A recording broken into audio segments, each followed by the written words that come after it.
அன்பு உள்ளங்கள் அனைவருக்கும் வணக்கம். நம்ம இப்போ புதுச்சேரியில் இருக்க கோயிலை பற்றி பார்த்துக்கிட்டு இருக்கோம். அது மாதிரி இன்னைக்கு வீராம்பட்டினம் செங்கிலநீரம்மன் கோயிலை பற்றி பார்ப்போம். இந்த பட்டினம் வீராம்பட்டினம் ஏன் பேர் வந்தது?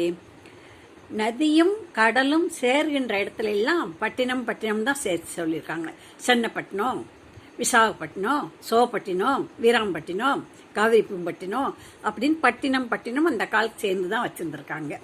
அதே மாதிரி இங்கே புதுச்சேரியில் வீராம்பட்டினம் சோப்பட்டினம் சேர்ந்து இருந்திருக்கு. அதை ரெண்டையும் சேர்த்து இந்த பிரெஞ்சியர் என்ன பண்ணாங்க, பொதுக்கேன்னு பேர் வச்சுக்கிட்டாங்க. அந்த பொதுக்கேங்கிறது தான் மாறி மருவி புதுச்சேரியாக இப்போ ஆயிடுச்சு. அந்த புதுச்சேரியில் செங்கல் நீரம்மன், வீராம்பட்டினம் செங்கல் நீரம்மன் கோயிலை பற்றி பார்ப்போம். அங்கே வீரர்கள் தங்கி இருந்ததுனால வீராம்பட்டினம்னு சொல்கிறாங்க. அது மட்டும் இல்லாமல் வீரராகவன் என்ற தலைவர் ஒருத்தர் இருந்திருக்காரு. அதுக்கப்புறம் புறநானூறு அகநானூறு பாடிய வீரான்னு சொல்லி பேர் வரக்கூடிய புலவர்கள் இருந்திருக்கிறாங்க. அவங்கெல்லாம் இருந்த ஊர்னால வீராம்பட்டினம்னு பெருசாக வச்சுட்டாங்க. அந்த வீராம்பட்டினத்தில் வீரராகவன் செட்டியார்னு ஒருத்தர் இருந்திருக்காரு. 400 வருஷங்களுக்கு முன்னால் அவர் என்ன செஞ்சிருக்காரு, ஒரு நாள் மீன் பிடிக்க போயிருக்கார். செங்கல் நீர் ஓடையில் பிடிக்க போனால் ரொம்ப நேரமாக மீன் விழுகலை. சரி வீட்டுக்கு போகும்னு வலையை தூக்கும்போது ரொம்ப கனமாக வந்துச்சான். என்னன்னு பார்த்தாக்க நல்லா மீன் நிறையா விழுந்திருக்கு அப்படின்னு தூக்கி பார்த்தா ஒரு பெரிய கட்டை தான் இருந்திருக்கு. சரி விறகுக்காவது ஆகட்டும், கொண்டு போய் காய போடுவோம்னு கொல்லையில் போடுவோம்னு தூக்கி கொல்லையில் போட்டு, எம்மா இன்னைக்கு மீன் கிடைக்கல, விறகு தான் கட்டை தான் கிடச்சிருக்கு, கொண்டு போட்டிருக்கேன்னு சொல்லிட்டாரு. சரி காயட்டு எரிச்சுக்கிறோம் அப்படின்னு சொல்லிட்டு விட்டுட்டாங்க. ரொம்ப நாள் கழித்து காஞ்சு போச்சு. அதை வெட்டினாக்க அந்த அம்மா வெட்ட போயிருக்கு. வெட்டினா என்ன செஞ்சிச்சு, ரத்தம் வந்திருக்கு. என்னடா இது ரத்தம் வருதுன்னு நினச்சிட்டு முதல்ல என்னமோ கரைன்னு நினச்சிச்சு. ரெண்டாவது பார்த்தா ஓங்கி வெட்டினா ரத்தமே வந்துருச்சு, பீரிட்டு அடிச்சிருச்சு. உடனே அங்கே பக்கத்தில் இருக்கவங்க அங்கிட்டு இருக்கவங்க இங்கிட்டு இருக்கவங்க எல்லாரையும் கூப்பிட்டு காட்டினா, எம்மா இது சாமி கட்ட போல் இருக்கு, நீ பாட்டுக்கு வெட்டாத, வச்சு சாமி கும்பிடுன்னு சொல்லிட்டாங்க. சரின்னு அந்த அம்மா வச்சு கும்பிட்டுச்சு. அவர் செட்டியார் வந்தார், எல்லாரும் பார்த்தாங்க, பக்கத்தோர் எல்லாரும் பார்த்தாங்க, வச்சு கும்பிட்டாங்க. கும்பிட நல்லா இருந்தாங்க எல்லாரும். அப்படி இருக்கவும் இதை என்ன செய்யலாம்னு சொல்லி நினச்சிக்கிட்டு இருக்கையில் ஒரு நாள் கனவுல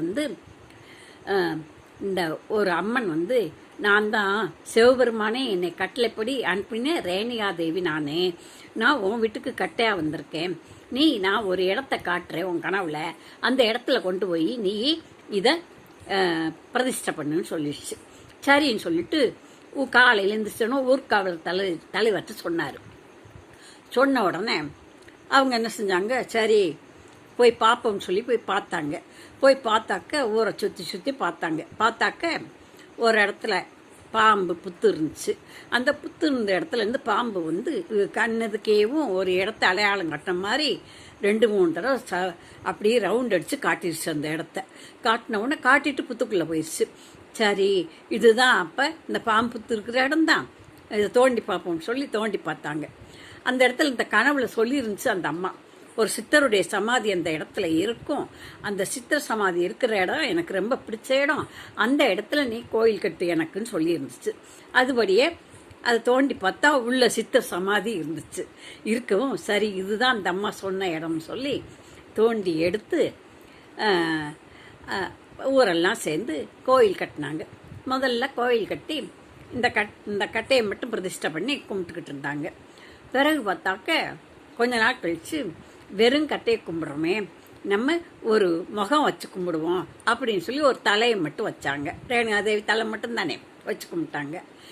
கொஞ்ச நாள் கழிச்சு கொஞ்சம் வருஷம் கழித்து வந்த இளைஞர்கள்லாம் இல்லை ஒரு அம்மனும் செஞ்சு வச்சு கும்பிடுவோம்னு சொல்லி பின்னால் வச்சுருவோம்னு சொன்னாங்க. சரின்னு சொல்லி தேவதாரு மரத்தில் ஒரு அம்மன் செஞ்சு அந்த அம்மனை அந்த கட்டை முகம் இருக்கு இல்லையா, அதுக்கு பின்னால் வச்சு கும்பிட்டாங்க. கும்பிடும்போது அதுக்கு செங்கல் நீரம்மன் அப்படின்னு பேர் வச்சாங்க. ஏன்னா செங்கல் நீர் ஓடையில் மீன் பிடிக்கையில் தான் கிடச்சது அந்த கட்டை. அந்த நினைவாக செங்கல் நீரம்மன்னு பேர் வச்சாங்க. அதை வச்சு கும்பிட்றாங்க. ரொம்ப சிறப்பாக நல்லா இருக்குது. அந்த அம்மன் நல்ல வரப்பிரசாதியாக இருக்கிறான்னு சொல்லி சொல்கிறாங்க. நாமும் போய் வணங்கி அந்த வரப்பிரசாதியை வணங்கி வரங்களை பெறுவோம். லைக் பண்ணுங்கள், சப்ஸ்கிரைப் பண்ணுங்கள், கமெண்ட் போடுங்கள். அடுத்து இந்த கோவில் எப்படி அமைப்பு எப்படின்னு சொல்லி அடுத்த பதிவில் போடுறேன். அதை தொடர்ந்து பாருங்கள். நன்றி, வணக்கம்.